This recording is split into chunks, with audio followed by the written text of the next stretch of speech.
The superhero genre, for much of its history, has dealt in absolutes, in figures of impossible virtue and conflicts of unambiguous morality. But as our own world has grown more complex, so too have our stories. Marvel's Thunderbolts is a film that on its surface follows a familiar formula: a team of anti heroes on a high stakes mission. But beneath the spectacle lies a surprisingly resonant exploration of a more quiet, more intimate human struggle. The film is not truly about the mission, but about the messy, painful process of living with unresolved trauma. Its central thesis seems to be that in a world fractured by pain, perhaps the only people qualified to begin the work of repair are those who are themselves irrevocably broken. The members of the Thunderbolts aren't just villains, they are runners.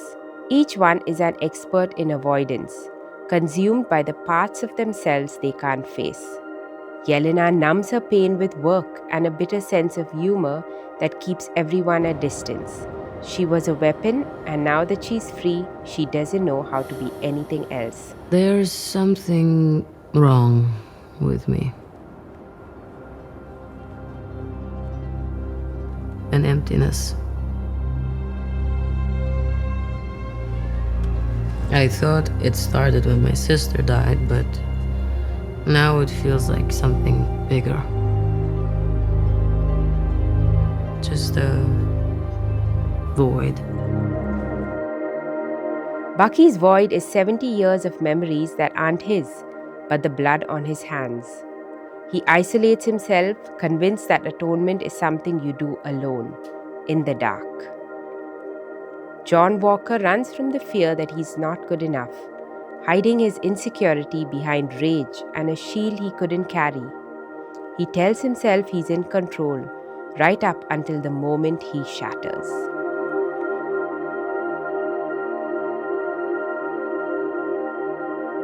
And Ava Starr, her void is her own body, a prison of constant agonizing pain. She trusts no one because the people who promised to help her just turned her into another weapon. Avoidance works for a while, but eventually what we run from grows deep. I'm Bob. And then there's Bob, a man so consumed by his past that he has retreated into the attic of his own mind. His coping mechanism is to hide, but the trauma he's locked away doesn't just stay put. He becomes the void, a monster that threatens to swallow the world. It is here that the film makes its most interesting statement. The void is not simply a villain, it's a metaphor. It is their collective guilt, their shattered shame, their unprocessed pain, given a name and a shape. It's the physical manifestation of the very thing they have all been running from. Okay, I understand. We all feel like shit sometimes. And loneliness, I get that. I get it. And that darkness gets pretty enticing. And then it starts to feel a little bit like A void.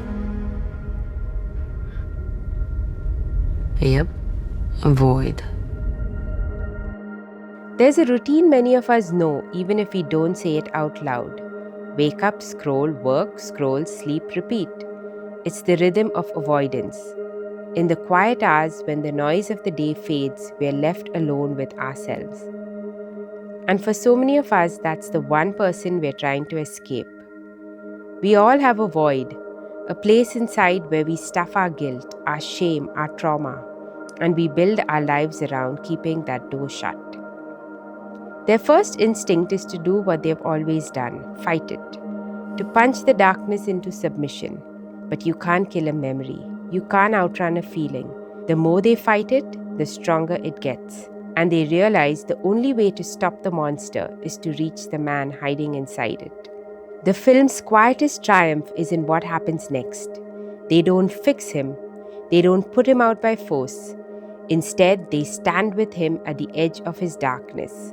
One by one, they confront his own memories, their own shame, and in doing so, they show him he isn't alone. Guilt is an isolating force. It convinces us that we are uniquely broken, unworthy of connection. But the very thing that feels impossible, allowing someone else to witness our damage, is often what saves us. They do not defeat his darkness, they embrace him in it. And it is that moment something changes. The void is still there, Bob is still there. The darkness didn't vanish, it was integrated. They learn that healing isn't about erasing the past, it's about learning to carry it together. And they realize something profound. Maybe the world wasn't meant to be perfect. Maybe it was left unfinished with cracks and voids, waiting for the hands of those who understand what it means to be broken. Who better to take on that work than them? Their trauma, their guilt, their violent past, these aren't weaknesses anymore.